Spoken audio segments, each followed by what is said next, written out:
Is week 10, and it is time for our weekly hangout. Let's see who's going to show up tonight.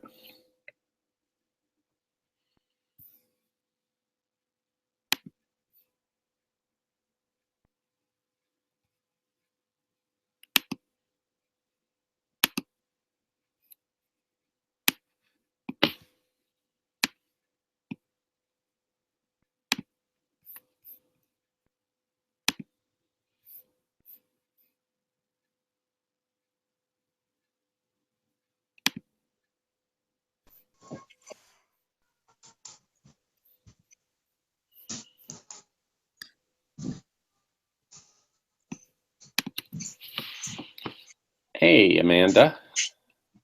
Hey, sir. How are you? I'm good. It's a beautiful day today. Indeed it is. So it seems awfully quiet there for you. My husband is upstairs with the screaming toddler. Okay. I always thought that parenting should be a team sport. Oh, it is indeed in this house. I'm thankful for him.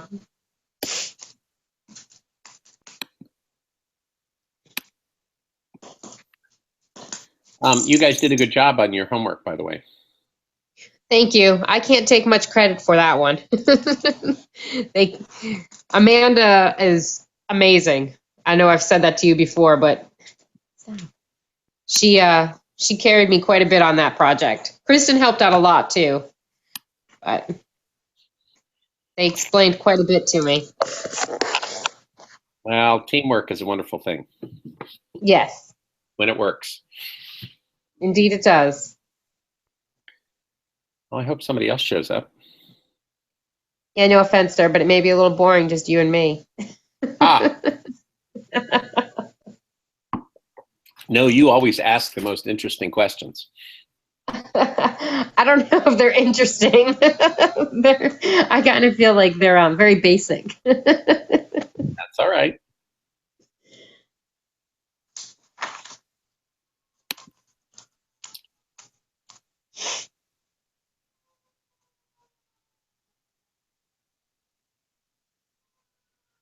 I hadn't checked Canvas or the website or Canvas in the last 2 days, well, yesterday or today yet. Did you post the principles of micro, or are we just not reading that one? Oh, you mean the new chapter 2?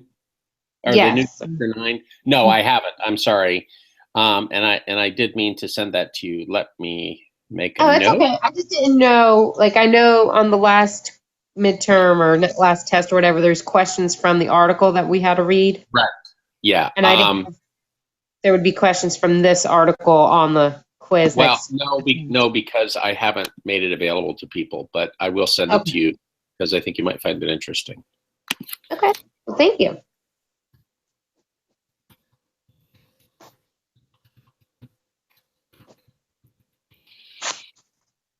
Well, maybe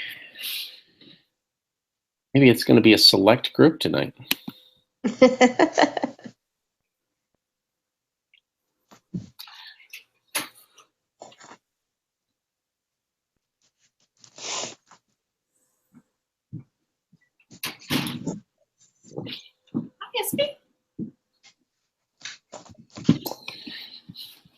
All right. Well, we may as well get started, and people can show up if they will. What I primarily wanted to do this week was go over the homework from last week, so that when you do this week's homework, you'll find it easier to do. Yeah, that'd be great. We're meeting at 8 o'clock tonight to do it. Good. All right. So let me see if I can do what I need to do here. Okay, there it is. All right. Screen share.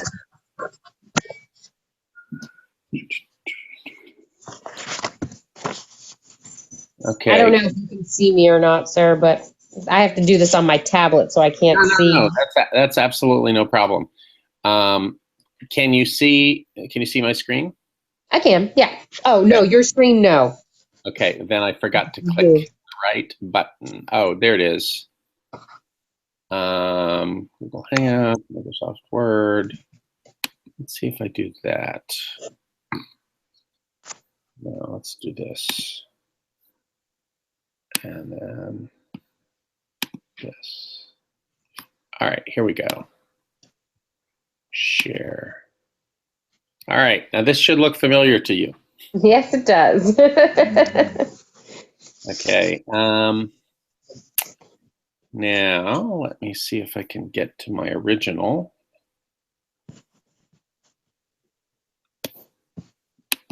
There it is. Okay. All right. I like the way that you guys approach this because you line the market graph and the firm graph up horizontally. So it's easy to see how the equilibrium price, which gets determined in the market through the interaction of supply and demand in the ordinary way, that's exactly the price that the firm perceives as its demand. And yes, so the first question is always, how much output should the firm supply? And we know that the answer is always going to be the level of output Q, where marginal revenue, which in this case is the horizontal line at the market price, just equals marginal cost. Okay. Yes, sir. I'll know that now. That is the first step there. I'm going to switch over to another group here. Their graph is bigger, so it's a little easier to see. Can you see that? Yes, sir. Okay. This graph has the further advantage that they drew in their average cost curve. So you can see that at this current equilibrium level, the price just touches the average cost curve. And so what that means is because price equals average cost, they are making zero economic profits right there. Okay. Now, a lot of times the concept of zero economic profits confuses people in principles, because they say, you know, how can a firm survive if it's making zero economic profits? In a way, that's sort of a trick question, because economic profits includes a normal profit or a minimum profit in order to stay in business. So when a firm is making zero economic profits, what that really means is it's making just a normal accounting profit, enough to keep it in business, but not more than that. Okay, so that's this nice intersection right here. Okay, the problem goes on. Oh yeah, one other thing. I think everybody misinterpreted my question about the 100 firms, but what I was trying to get at is, if let me switch back to your graph, because I think it was a little clearer here. If every firm is producing the same quantity, call it D1, and there are 100 of these firms, then the market supply is 100 times the firm supply, 100 times D1. Okay. So there is really a connection between these two graphs. There's a connection in that they have the same price, and there's a connection in that the market quantity is basically adding up all the firms' quantity supplied. That makes sense, yeah. Well, it's supposed to anyway. Okay, so then the problem goes on, and it says, suppose there's an increase in demand. At the market level, what happens is the demand curve shifts out. The equilibrium price goes from EP to EP1 here. Okay, and then the question is, how do firms respond to that? And the answer right here is, with a higher demand curve, a higher price, okay, that original equilibrium is no longer the way to maximize profits. Another way to look at this is to say, if you're at the original quantity right here, but you have the new demand curve, marginal revenue is now up here, marginal cost is down here at that quantity, right? And so you're not operating where MR equals MC. And if you think about it, by producing more, by moving up the marginal cost curve, the revenues they're bringing in are greater than the costs. So that additional output is actually adding to profits. So you just move up your marginal cost curve until you reach the new equilibrium point, which in this graph is PE1 and P2. Mm-hmm. Okay, now what we can do is we can kind of jump back to the market graph and see exactly what's going on here. All we're doing is we're saying with higher demand, firms are moving up their supply curves. And so at the market level, we're moving along the supply curve. So we were here, and now we're here. So the moving up the marginal cost curve at the firm level is exactly the same as moving up the supply curve at the market level. Okay. Does that make sense? It does. Good. Good. We try. Okay. Now, the thing is, now that there's a higher demand, and this is not an ideal graph, this is where we started. But what you can see now is we started in a situation where we were earning zero economic profits at this quantity. Now the demand has gone up, and so the firm is making higher than normal profits, okay, positive economic profits. And what you can see kind of roughly in this graph is that shaded in rectangle across the top is the amount of profit that the firm is now making. Okay, so that's a good thing for this firm. They happen to be in the industry when demand went up, and they're reaping the benefits of that higher demand. Yes, sir. Okay, now no one did a really good job of completely drawing the graph for the rest of the stories, though some people, including you guys, I think were in this group. You told the story fine, you just didn't show the graph fine. Okay, so let's go back to the firm level here. Okay, we know that every firm in the industry is earning positive economic profits. We know that because this is perfect competition, there are no barriers to entry. So those high profits are going to attract firms from outside the industry into this industry. Okay, they're going to see this industry and they're going to say, wow, we can make more money in this, if we produce widgets like those other firms are doing. Okay, now let me jump back to the market graph here.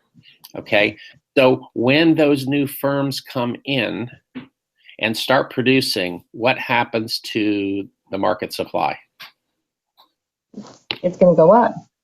It's going to go up. And so the way we show that on the graph here is the supply curve is going to shift to the right. That's an increase in supply. Okay, so as those firms come in and start producing, the market supply goes up. Here's an imaginary line like this, right? And when that happens, what happens to the equilibrium price? It's going to shift out. Well, it's going to go down, right? It's more down, yeah. With the higher supply, it's going to take a lower price to sell all that extra output. Right. So this process is going to continue as long as the price level is above average cost, which is to say, as long as the price level is above the original price, where price just equal average cost. So if you just sort of extend this price line out to here, final equilibrium is going to have the market supply curve going right through there. So what happened was the demand curve shifted to the right, and over time that attracted other firms into the industry, and as a result, the supply curve shifted to the right as well. Okay, yeah, that makes sense. And so moving back to the firm level, what happened in the short term was the firm increased its supply and made positive profits. And then as the price goes down over the long term, they're going to go back to the price and the level of output where they were. So when the dust settles, once again, they're making zero economic profits. In fact, that's what you would expect to see always in a perfectly competitive industry. Okay, short-term profits or short-term losses, but in the long run, firms will adjust either coming into the industry or leaving the industry, so that at the end of the day, they're once again earning zero economic profits.